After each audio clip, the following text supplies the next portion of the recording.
우리 목적이 이끄는 40일 캠페인 하면서 지금 특별 새벽기도 40일 하고 있습니다. 지금 이제 일주일, 고난주간 일주일 남았습니다. 우리의 삶을 향한 주님이 주신 목적을 우리가 알아가고 있습니다.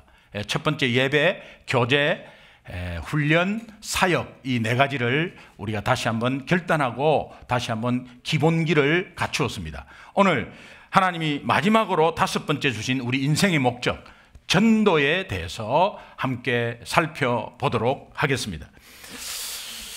제가 하나 여쭙겠습니다. 여러분은 왜 예수 믿으면서 왜 우리 삶이 무력하고, 왜 예수 믿으면서 염려가 많고, 또 예수 믿으면서 왜 절망 가운데 우리가 있는지를 혹시 그 이유를 아세요?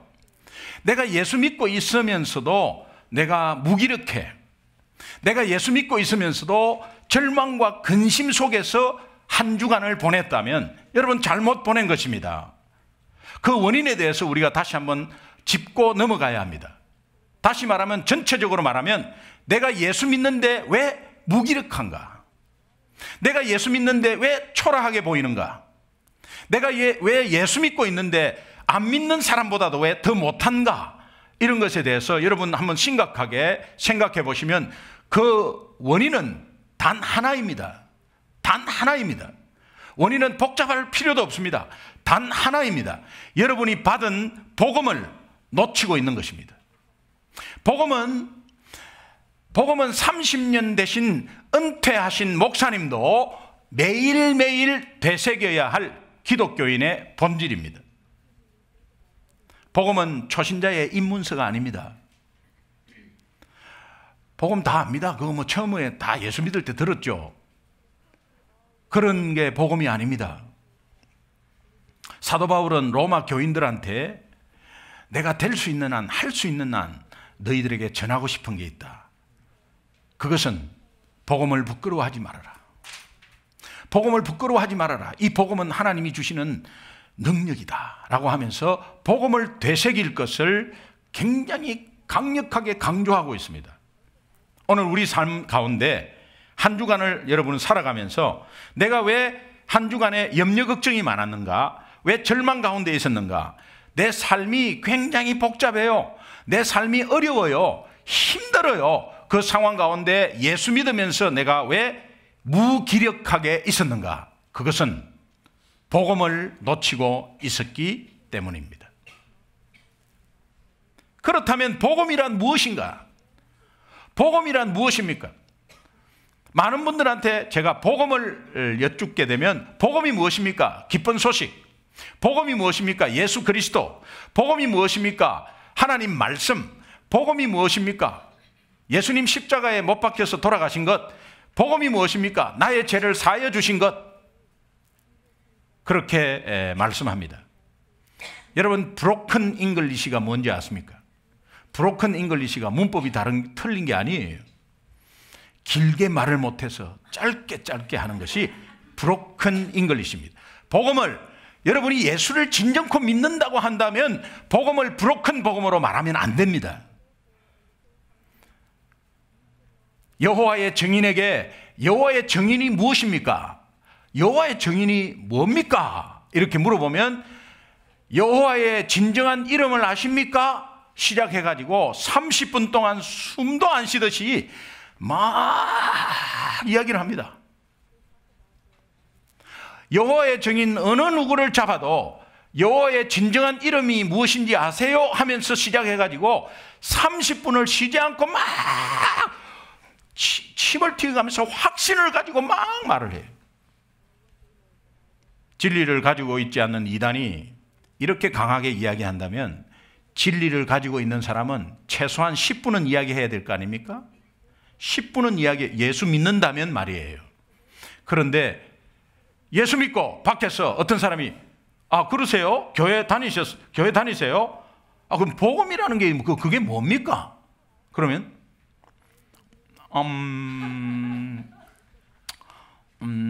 뭔가를 도는데 이게 잡히지 않는 거예요. 그러면 여러분, 그것은 지금까지 다른 것 한 것입니다. 지금까지 그거 모르고 다 다른 것 했기 때문에 교회에서 싸우고, 그것 안 잡고 있기 때문에 염려하고 그것 안 잡고 있기 때문에 시험 받고 자존심 상하고 그렇게 한 거예요. 교회는 세상의 대안입니다. 교회는 세상의 비전입니다. 그런데 세상은 교회를 그렇게 보지 않지 않습니까? 여러분 다시 한번 복음을 되새기기를 원하는데 J.I. 패커라는 신학자가 있습니다. 유명한 신학자입니다. 예, 제임스 패커라고 합니다. 이 제임스 패커는 이렇게 말합니다. 진리를 반쪽짜리 진리로 온쪽짜리인 것처럼 말하는 것은 거짓말하는 것이다. 진리를 반쪽짜리 진리로 반쪽짜리를 가지고 온쪽짜리라고 말하는 것은 거짓말하는 것이다. 이건 다시 말하면 여러분 진리라는 것이 오늘 복음인데요. 내가 복음이 뭡니까? 이렇게 말할 때 내 복음에 대해서 말할 때 예수 그리스도입니다. 하나님의 말씀입니다. 복음은 이렇습니다. 이러면 여러분은 반쪽짜리나 아니면 4분의 1쪽으로 말할 수 있는 거예요. 4분의 1쪽이나 반쪽짜리로 말한다면 그것은 거짓말하는 것이라고 말하고 있습니다. 정말 내가 진짜 온쪽짜리를 말할 수 있는가? 여러분 스스로에게 한번 물어보십시오.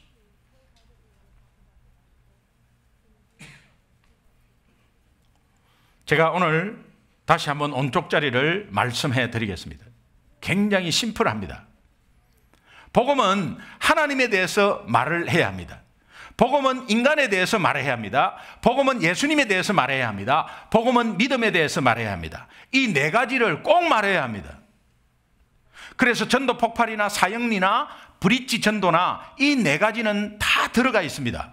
그래서 복음이 뭡니까 했을 때는 여러분은 이 네 가지를 말해야 합니다. 그것이 온쪽짜리 진리입니다. 그렇다면 하나님, 인간, 예수님, 믿음 이 네 가지의 핵심적인 것을 다시 한번 리마인드 해보겠습니다. 첫 번째 하나님입니다. 하나님 보시면 하나님은 핵심적으로 두 가지 속성이 있습니다. 하나님은 사랑이십니다. 하나님은 여러분들을 사랑하시죠. 그런데 한편으로 죄는 미워하셔서 하나님은 공의로운 분이기 때문에 하나님은 죄를 미워하셔서 죄를 벌하시기를 원하세요. 하나님에 대해서 말해야 합니다. 그 다음에 우리 인간을 보면 우리 인간은 모두 죄인입니다. 그러나 이 죄를 우리 스스로 절대 해결할 수 없습니다. 내 선행이나 어떠한 돈이나 권력으로도 해결할 수 없습니다. 해결 못하고 있으면 영원히 죽습니다. 육신적인 죽음 포함해서 내 영혼이 지옥으로 가는 것, 영원히 죽는 것입니다. 우리는 가만히 놔두면 영원히 죽을 존재였어요. 정말 절망적인 진단서를 받고 그냥 죽을 날만 기다리고 있는 그런 존재였어요.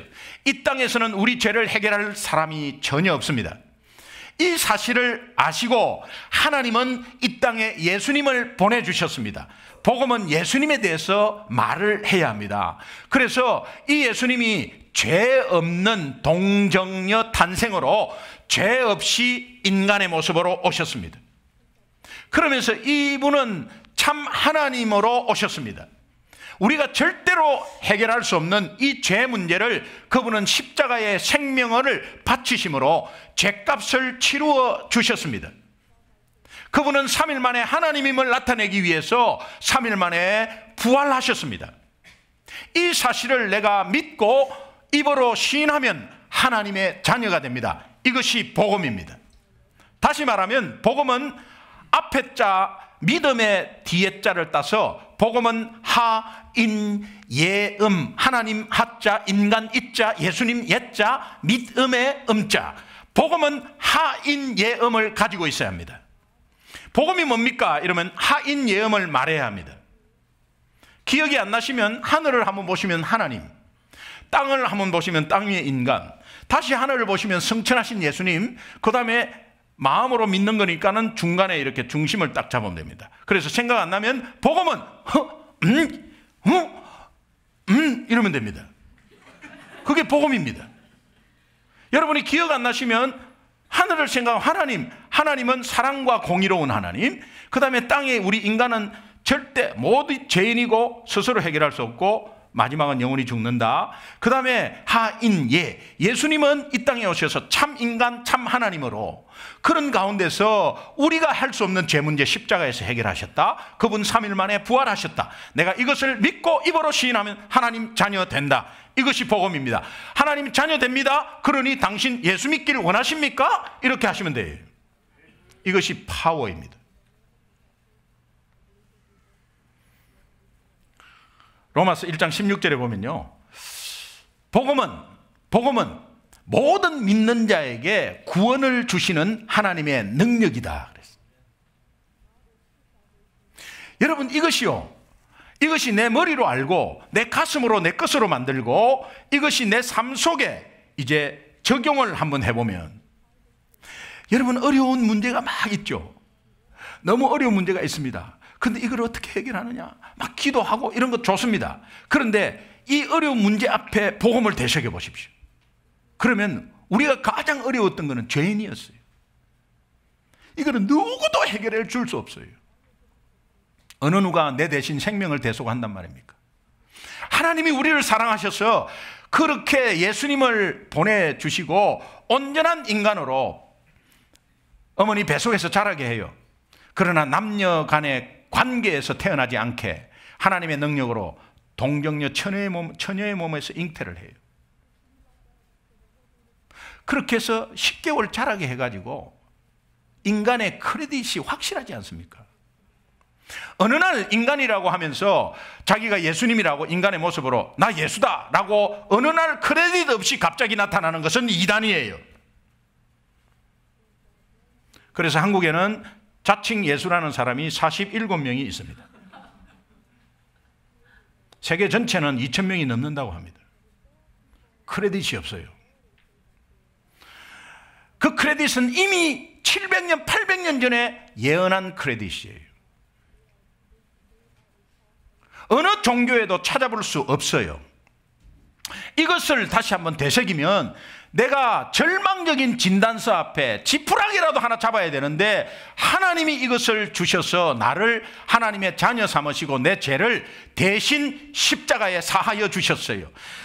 내 영원한 죄를 영원히 살 수 있도록 해결하신 분이 오늘 인간사에 복잡하게 얽힌 당면한 문제 당연히 해결해 주시죠. 그러면 나에게 믿음이 탁 붙습니다. 믿음이 다시 한번 되새겨집니다. 그러면 까짓거 하면서 그 문제를 바라보게 되고 그 문제 속에 하나님이 역사하는 것을 바라보게 돼요. 그러면 하나님이 크게 보이고 문제는 요만하게 보이는 거예요. 아무것도 아닌 거예요. 사실 아무것도 아니지 않습니까? 제가 회사를 경영할 때 출근하면 우리 직원의 18번이 있습니다. 사장님 큰일 났습니다. 실제로 큰일 난 것처럼 처음에는 속아가지고 같이 왔다 갔다 했어. 그런데 지나가 보면 아무것도 아니에요. 그래서 이제 그 뒤부터 제가 이렇게 말했습니다. 사장님 큰일 났습니다. 이게 18번이거든요. 그러니까 출근하면 그 이야기가 딱 들려. 사장님 큰일 났습니다. 그러면 큰일 난 것은 하나님이 돌아가신 것 외에는 없어. 그러니 다시는 그런 소리 하지 마. 하나님이 돌아가시면 큰일 난 거야. 그러나 다른 것은 큰일 난 것은 없어. 회사에 불이 났어요.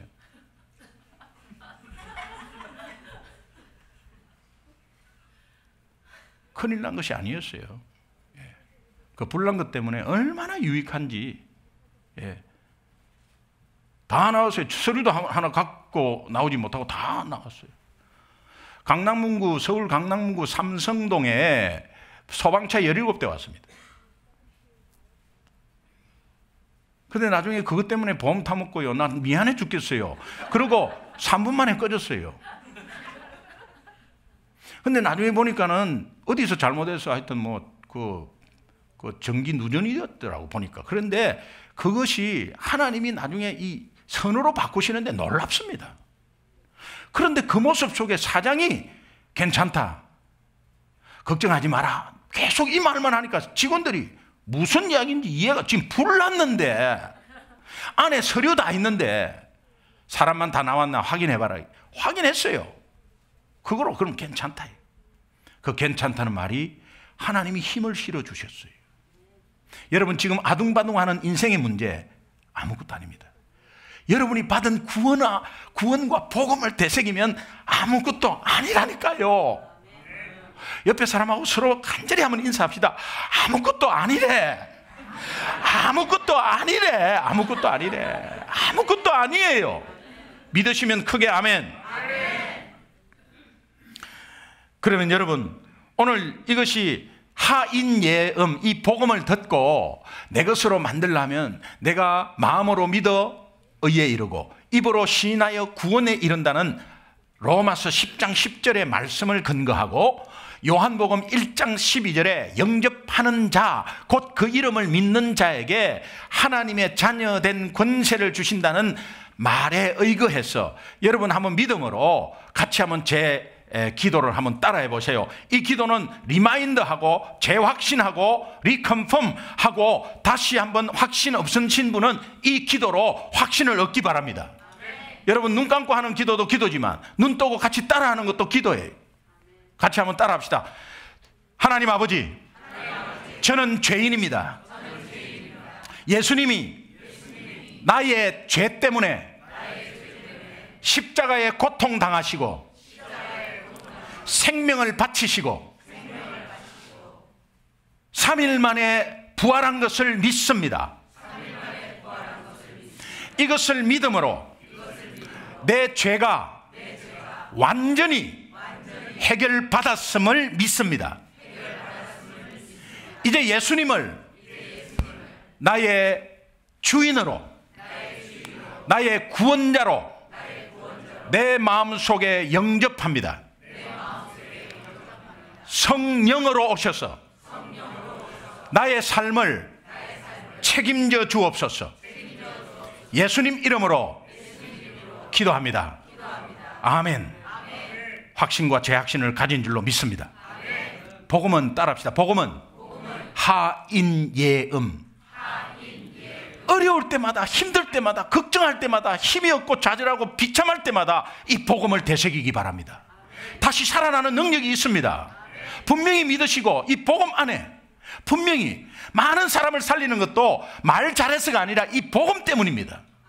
그러니까 꼭 함께, 여러분이 몸이 아파도 감기가 나서 몸살 나서 이거 죽겠다, 그 다음에 연세 드신 분 자골신경통으로 아야야야야 할 때마다 복음을 되새기시기 바랍니다. 복음 되새기시기 바랍니다. 그러면 이 복음은 전도를 전제를 합니다.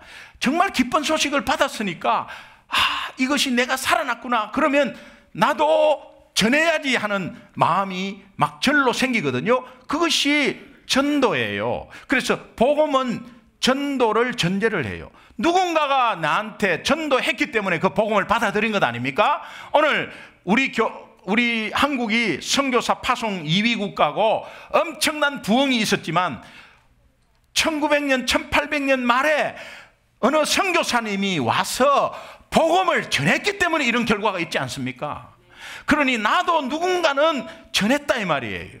누군가 전했으니까 오늘 이렇게 하나님 자녀의 이 위대한 예배의 자리에 앉아 있는 거예요. 그러니 이것을 가지고 복음은 전도를 전제를 합니다.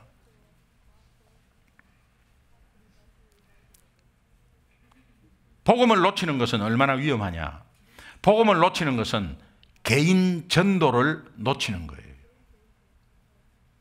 여러분이 한 주간의 삶을 한번 생각해 보세요. 여러분 분명히 하나님의 자녀예요. 예수 믿죠? 예수 이 땅에 오신 목적이 우리 새끼 잘 되라고 오신 게 아니잖아요. 예수 이 땅에 오신 목적이 내 사업 잘 되라고 오신 게 아니잖아요. 맞죠? 맞죠? 예. 예수님이 이 땅에 오신 것은 잃어버린 양을 구하러 오셨어요.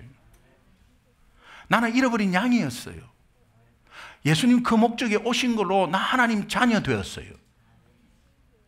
그러니까 예수님이 이 땅에 오신 목적은 많은 사람을 살리려고 오신 그 목적이 있기 때문에 예수 믿는 사람의 목적이 그 목적이 되어야 합니다.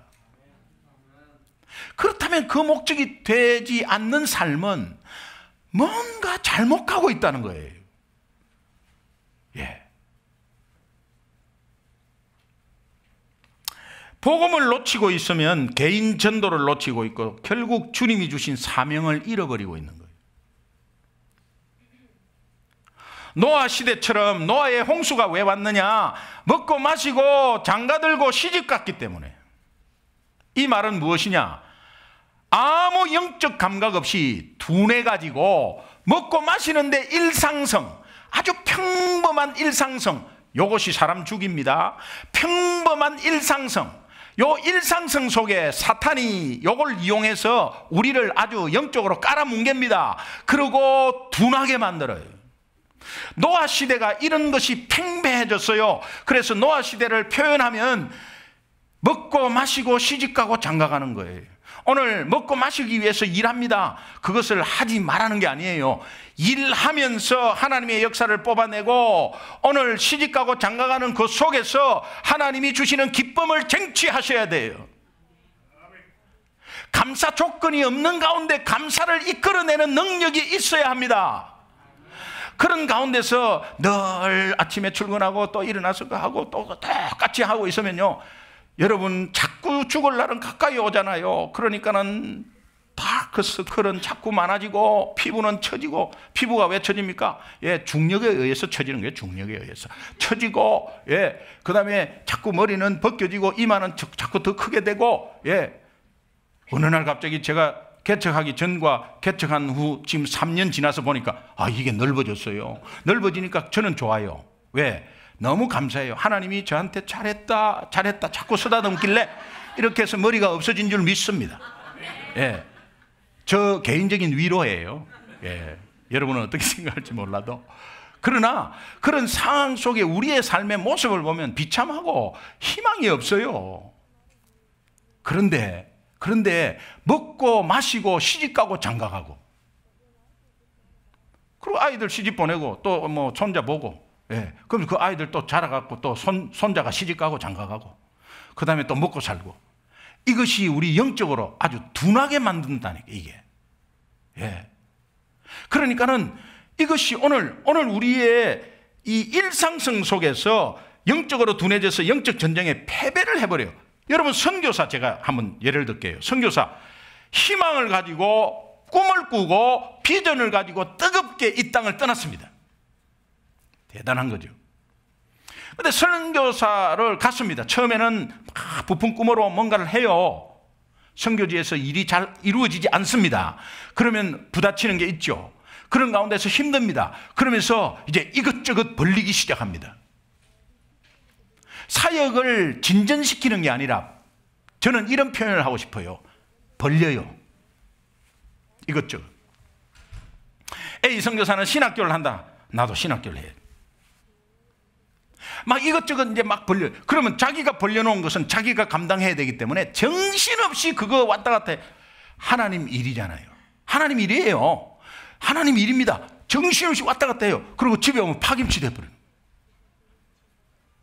이거는 그렇다고 내가 거기에서 돈이 나오는 것도 아니고, 열심히 하면은 뭐 매출이 올라가 가지고 뭐 이익이 보는 것도 없고, 근데 일은 많아지는 거예요. 일은 많아지면서 여기저기 막 온데 벌려놓습니다.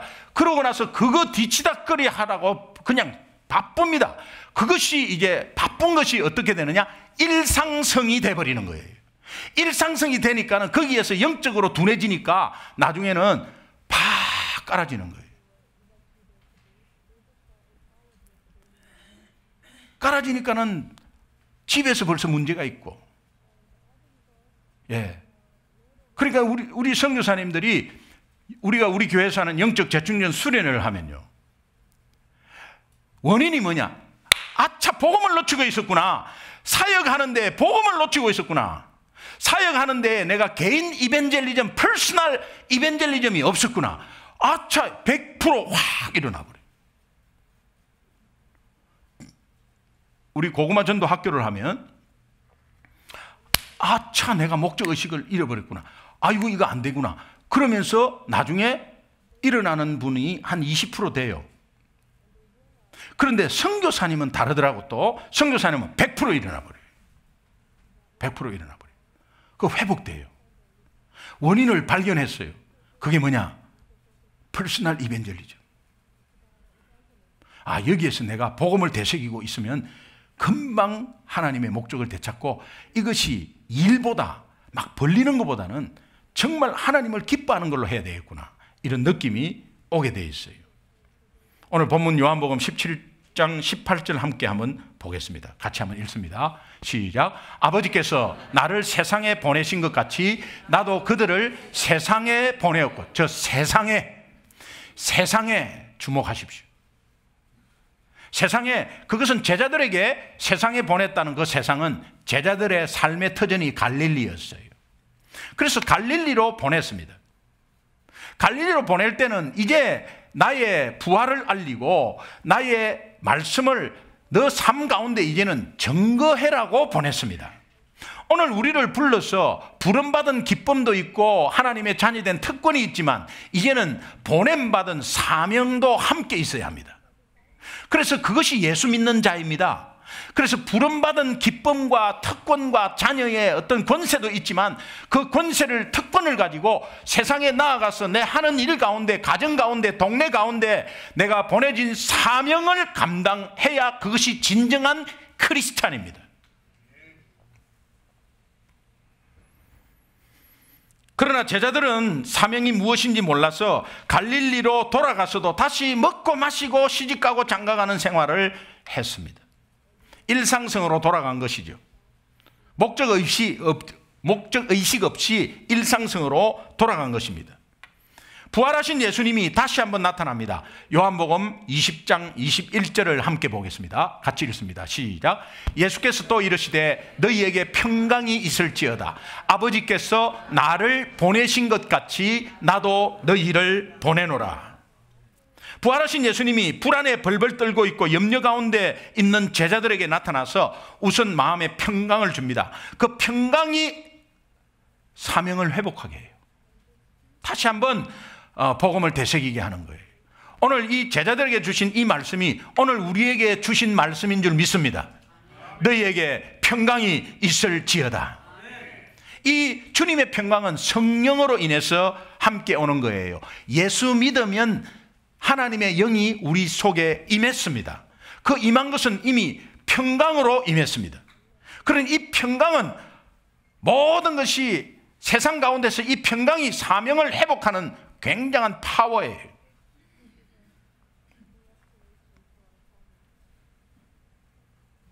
오늘 평안을 받은 우리는 이제 주님께서 가라 하신 우리의 삶의 터전에서 복음을 깨닫고 개인 전도가 분명히 있어야 합니다. 여러분이 삶 가운데 사명이 회복되기를 주님의 이름으로 축원합니다. 바울은 사도행전 20장 24절에 이렇게 마지막 유언적인 고백을 합니다. 그 고백은 내가 달려갈 길과 주 예수께 받은 사명. 이것은 내가 나의 달려갈 길, 김기동이 달려갈 길, 김 집사님이 달려갈 길, 최 집사님이 달려갈 길, 그 길은 주 예수께 받은 사명 감당하는 길. 그 사명이 뭐라고 또 다시 고백하느냐 하면 곧 하나님의 은혜의 복음을 증거하는 일이다. 그렇게 말하고 있습니다. 이것이 나의 고백이 되기를 원하고 우리 인생의 5번째 목적, 바로 복음 전하는 일. 이것이 전도입니다. 그렇다면 여러분, 전도란 무엇입니까?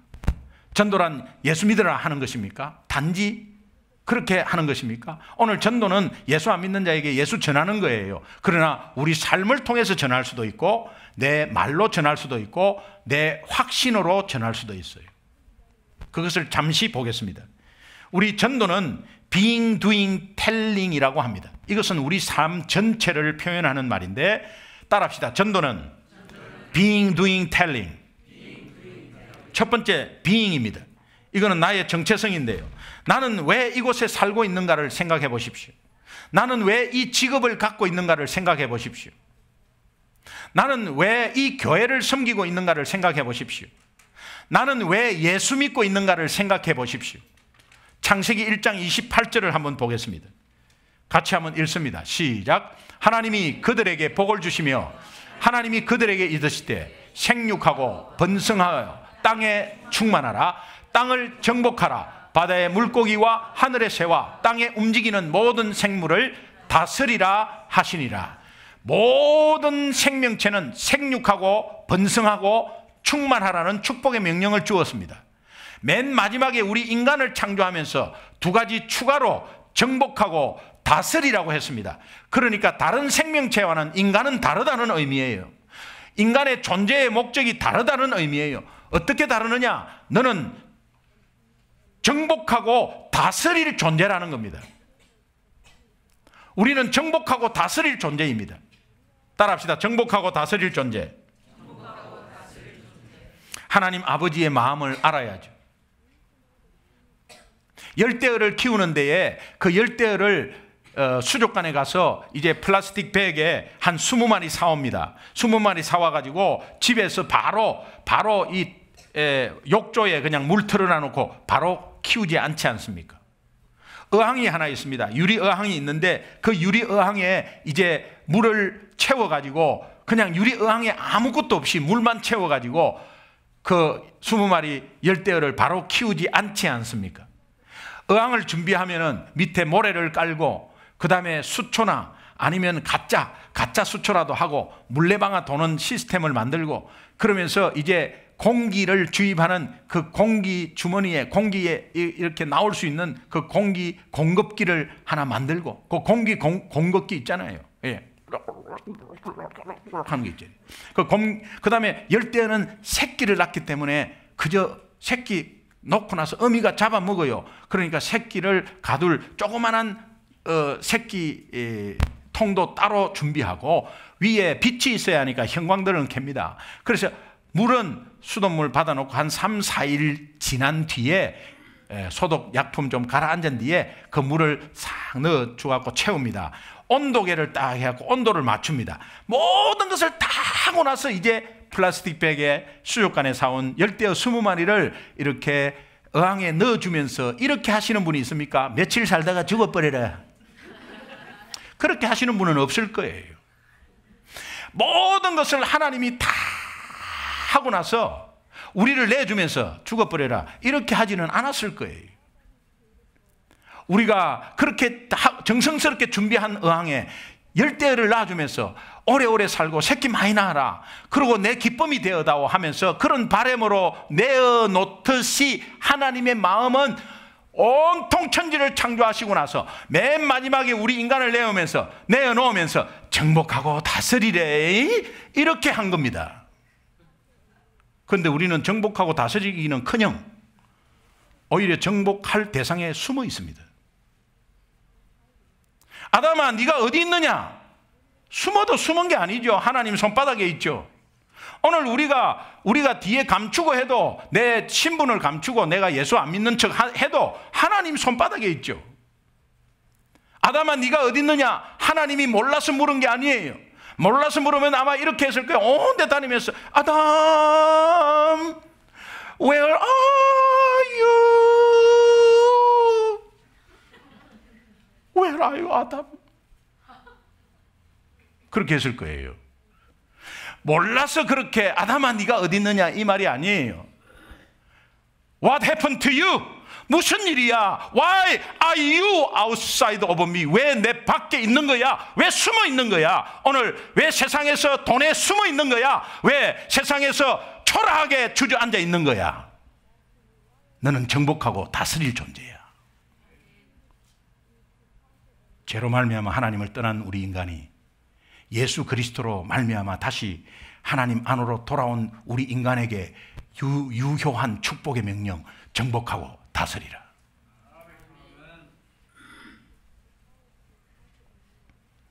어디를 정복합니까? 가나안이죠. 역사적인 가나안은 소돔 고모라입니다. 궁극적인 가나안은 천국입니다.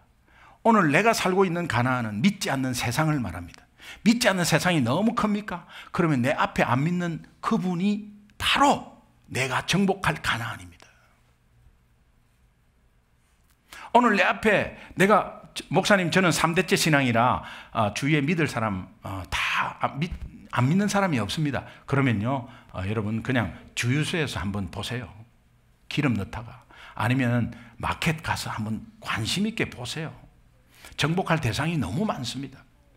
특별히 이민교회 주저앉아서 상처받고 힘들어서 헤매고 있는 영혼이 너무 많습니다. 내 먹고 내 살기 바빠서 오늘 내 사업체 잘해주려고 우리 주님이 이 땅에 오신 것이 아닙니다. 이 목적을 제대로 하면 하나님은 주머니를 풀어버려. 하나님은 다 갖고 계신 분이에요. 여러분 자녀가 순종하는 자녀가 좋습니까? 아니면 지 맘대로 지 생각대로 가는 자녀가 좋습니까? 순종하는 자녀에게 부모가 능력이 있다면 다 풀지 않습니까? 이병철 회장이 셋째 아들이 너무 순종적이래. 그래서 기업을 물려준다고 한 이야기를 못 들었습니까?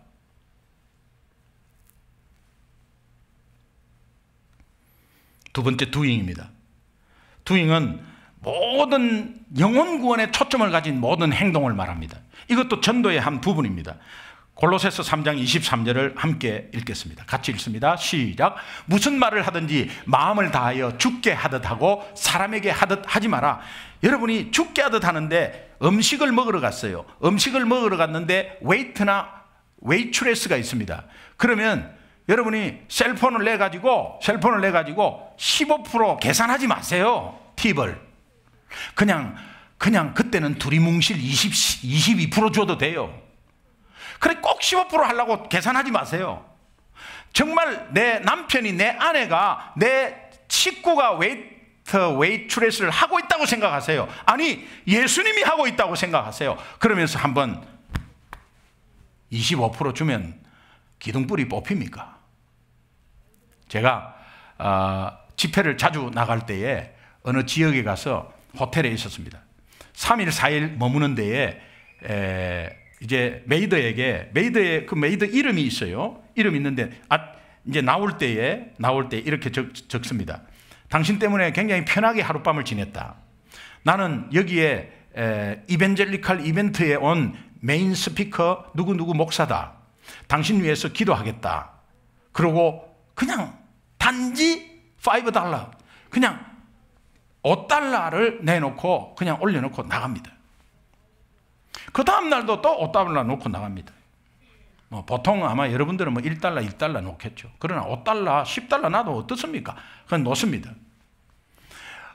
집회를 마치고 11시에 들어왔는데 이제 제 라이드 해준 목사님은 다 갔어요. 그리고 제 혼자 들어가서 보니까는 방 키를 방에 놔놓고 안 갖고 나온 거예요. 그래서 프론트에 가서 메토실입니다. 키 하나 더 만들어주세요. 보통 만들어주거든요. 근데 거기는 좋은 호텔이라 그런지 이름을 불러달래요. 그래서 키동킴이라고 했더니 이름이 아니라 이거 나 못 만들어준대요. 그럼 이제 밖에서 이제 자야 돼요. 누군가가 예약할 때 그 교회에서 그 이름으로 했는가 봐요. 난 모르죠. 누군가 전화를 해도 이제 안 받아요. 그리고 밤에 뭐 전화해도 잘 안 받아요. 담임 목사한테 전화해도 안 받아요. 그러니까 어떡합니까? 그 방 안에 뭐가 있는 걸 확인만 해달라 그러면, 그럼 내가 뭐 있다고 안 된대. 그런데 옆에 뒤에 있던 어떤 히스패닉 계통의 여자가 자기 이 손님 안다는 거예요. 내가 방을 청소했기 때문에 이 손님은 전도 집회에 온 메인 스피커 목사님이라고 딱. 네가 어떻게 하냐니까 거기에 내가 늘 편지를 받습니다. 그러니까 이 목사님은 안 돼. 그래갖고 그냥 만들어줬어요. 그래서 그 사람한테 다시 이야기를 해보니까 8살짜리 아이가 하나 있고 이혼녀예요. 그러면서 제가 다시 한번 복음을 전했어요. 그때 그 호텔 사장이 너무 감사하게 한국 사람이어서, 어떻게 그 좋은 호텔 사장이 한국 사람인지 모르겠어요. 한국 사람이 거기에서 보더니 이때까지 목사님이 많이 왔는데 목사님이 메이드를 앉혀놓고 복음 전한 거 처음 봤다는 거예요. 그래서 혹시 사장님 되신다는 게 너무 놀랐어요. 그래서 그래요? 그러면 사장님도 예수 믿으십니까? 그랬어요. 그러니까 자기는 안 나간 지 15년 됐대. 잠깐 앉아보시라고. 그렇게 해서 다시 복음을 전하는데 이분이 가슴이 열렸는지 하나님이 작정을 하셔가지고 예수님을 영접했어요. 그 다음에 그 다음날 저녁까지 하는 마지막 집회에 저 집회에 참석하고 주일날 그 교회에 등록하셨습니다. $5에.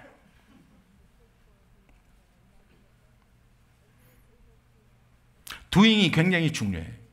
마지막 텔링입니다. 텔링. 내가 예수를 선포하고 예수를 자랑하고 간증하는 겁니다. 뭔가 잘된 일이 있으면 우리 예수님 때문에, 예수님은 이런 일을 저에게 행하셨어요. 아이고 축하드립니다. 예수님이 하셨습니다. 어떤 분은 그래, 학교 아이가 굉장히 좋은 대학에 들어가서 아이고 아이가 그렇게 그 좋은 대학에 들어가서 그렇게 아이고 축하합니다. 그러면 하나님의 은혜입니다. 예수님이 하셨습니다. 그런데 그놈이 열심히 했어요. 마지막에 다 까먹어버려요. 잘 살고 정말 아이가 잘 됐든 어쨌든 간에 예수 자랑. 그러나 아이가 못돼도 그 못된 가운데서 예수 때문에 저렇게 일어나려고 하지 않습니까? 하면서 오직 잘된 것만 자랑하는 게 그게 간증이 아니에요. 내가 힘든 가운데서도 그 힘든 가운데 다른 사람 같으면 벌써 소주 3병 먹고 그냥 막 다 뻗었을 텐데 그래도 그나마 그것 때문에 잡고 있는 저 모습 보시라고. D.T. 나일스라는 사람은 전도는 거지가 빵을 발견하면 같은 거지에게 알려주는 것과 똑같다. 우리는 영적인 거지 시절이 있었어요. 영적인 거지 시절이 있었어요. 그런데 내가 생명의 떡을 먹고 나니까 이제 같이 고생했던 저 거지한테 알려줘야 되잖아요. 잔 스타트 목사님은 침묵하는 죄라는 책에서 핍박하는 불신자가 문제가 아니고 그들 앞에 입을 다물고 있는 우리가 문제다. 전도자 D.L. 무디는 벙어리 반벙어리 가지고 있는 부모는 가슴이 미어질 것이다. 오늘 하나님의 자녀로서 하나님 아버지 앞에 우리는 벙어리냐 반벙어리냐. 전도는 being, doing, telling입니다. 이 being은 중심을 잡고 시소를 보면 중심을 딱 잡아야 정확하게 균형이 맞습니다. 그 다음에 doing과 telling의 밸런스를 맞추십시오. 나는 말을 안 해도 행동으로 보여준다 이런 말 하지 마시고 행동으로 보여주고 말을 하십시오. 그래서 밸런스를 맞추십시오. 중요한 것은 being입니다. 정복하고 다스릴 존재다. 이 확신이 딱 가운데 있어야 이 시소가 딱 균형이 맞습니다.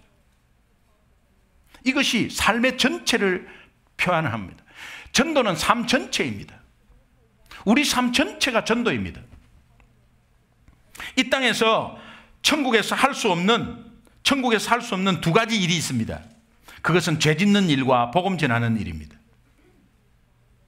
천국에서는 죄를 지을 수 없고 천국에서는 복음을 전할 수 없습니다. 이 땅에서 크리스찬들이 두 가지 일에, 여러분은 죄 짓는 일에 관심이 있습니까? 아니면 복음 전하는 일에 관심이 있습니까? 선택하셔야 합니다. 예수 믿는 자라면 당연히 복음 전하는 일에 선택을 해야 되겠죠. 이 일을 선택하겠다고 결심한 분이 있습니다. 우리 고구마 전도학교 10기 졸업한 수료한 분인데 우리 박누리 집사님 나오셔서 간단하게 간증하도록 하겠습니다. 안녕하세요. 10기 수료자 박누리입니다. 예전에 전도를 생각하면 늘 마음속에 막연한 부담감과 약간의 죄책감이 있었습니다. 그것은 전도를 해야 되는 것은 알지만 여러 가지 이유로 현실에서 전도를 실천하지 못하고 있었기 때문일 것입니다. 그러나 전도가 내 삶의 목적이자 내 삶 전체라는 것을 고려할 때 이번 고구마 전도학교를 통해 전도의 참 의미와 실질적인 방법을 배우게 된 것이야말로 제 인생에서 실로 땡 잡은 일이 아닌가 생각해 봅니다. 한때 전도는 말이 아니라 내 삶을 통해 해야 된다는 오해를 한 적이 있었습니다.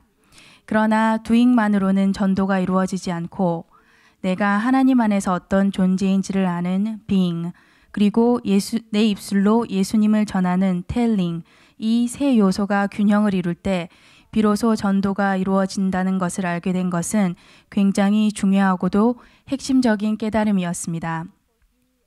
그 중에서도 하나님의 창조 목적과 자신의 존재 목적을 깨닫고 구원을 확신하여 분명한 신앙 고백을 하는 것인 being이 중심을 잘 잡아야 한다는 것을 알게 되었습니다. 또한 무슨 일을 하든지 죽게 하듯 함으로 삶의 모든 분야에서 영혼 구원에 초점을 맞추고 행하는 모든 도인과 하나님이 예수님의 피값으로 우리 죄를 사하여 주셨음과 예수님이 부활하신 것, 또 내 삶 속에서 역사하시는 하나님을 확신을 가지고 증거하는 텔링이 병행해야 된다는 것을 깨닫고, 그 중에서도 제게 가장 부족했던 텔링을 조금씩 실천할 수 있는 계기가 되었습니다. 더욱이 고구마 전도의 핵심 4마디는 이제껏 제가 가지고 있던 전도에 대한 막연한 부담감을 시원하게 날려주기에 충분할 만큼 간단하고도 명료했습니다. 또한 예수님 믿으세요가 교회 다니세요보다 훨씬 더 실질적이고 능력이라는 질문이라는 것과 그래도 믿어야 합니다 에 내포된 의미를 알므로써 이 말을 더욱 안타깝고 간절하게 표현할 수 있게 되었습니다. 그리고 너무 좋습니다 라는 말에는 구원받아서 권세를 지닌 예수님의 이름을 부를 수 있어서, 그리고 천국을 소유할 수 있어서 너무 좋다는 의미가 포함되어 있다는 것을 깨닫고 새삼스레 제 가슴이 벅차오름을 느꼈습니다. 마지막으로 기도하고 있습니다 를 통해 한번 찔렀던 생고구마를 만날 때마다 찌르며 중보 기도해야 한다는 것도 중요한 가르침이었습니다. 이번 고구마 학교와 실제 전도 훈련을 통해 제게 한 영혼을 사랑하는 마음이 많이 부족했다는 것과 이제껏 언어의 유창함으로 상대방을 설득하려 했던 저의 어리석음을 발견할 수 있었습니다.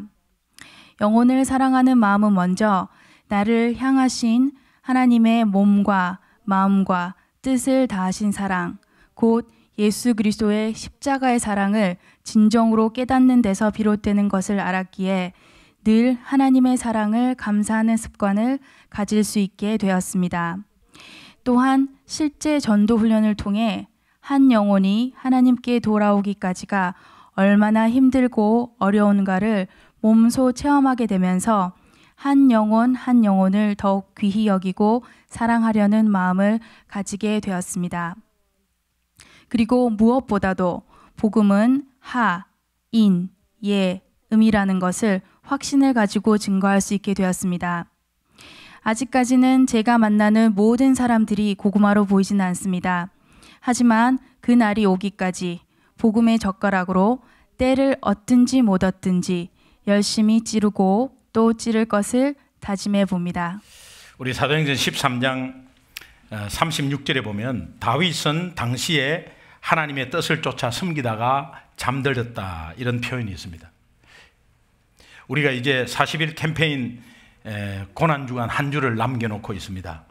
이 40일 캠페인을 마치고 나면은 저는 이렇게 기도할 겁니다. 여러분이 하나님의 뜻을 쫓아 복음 전하며 사는 인생 되게 해 달라고, 그렇게 여러분을 위해서 기도할 것입니다. 여러분도 저를 위해서 그렇게 기도해 주시면 좋겠습니다.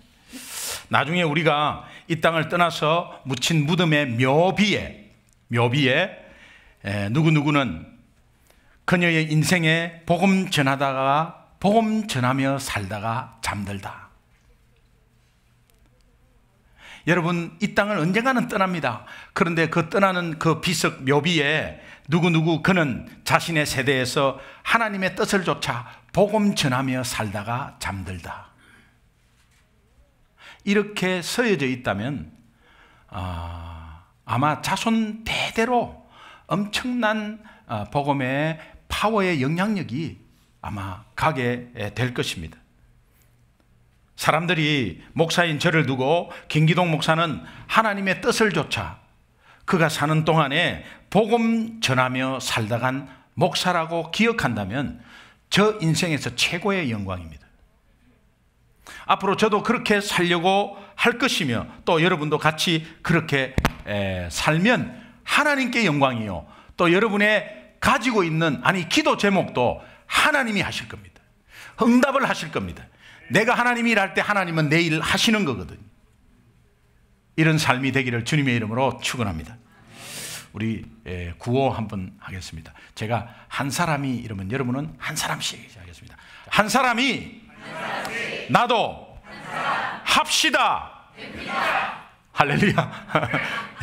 우리 다음 주에 부활절 날 우리 사랑방별로 또 개인별로 초청 주일입니다. 그렇게 합심해서 우리가 몇 명 초청하는 그 명수에 연연하지 마시고 정말 생명 살리는 데에 우리가 초점을 가져서 하나 되는 귀한 부활절 되기를 주님의 이름으로 축원합니다. 기도하겠습니다.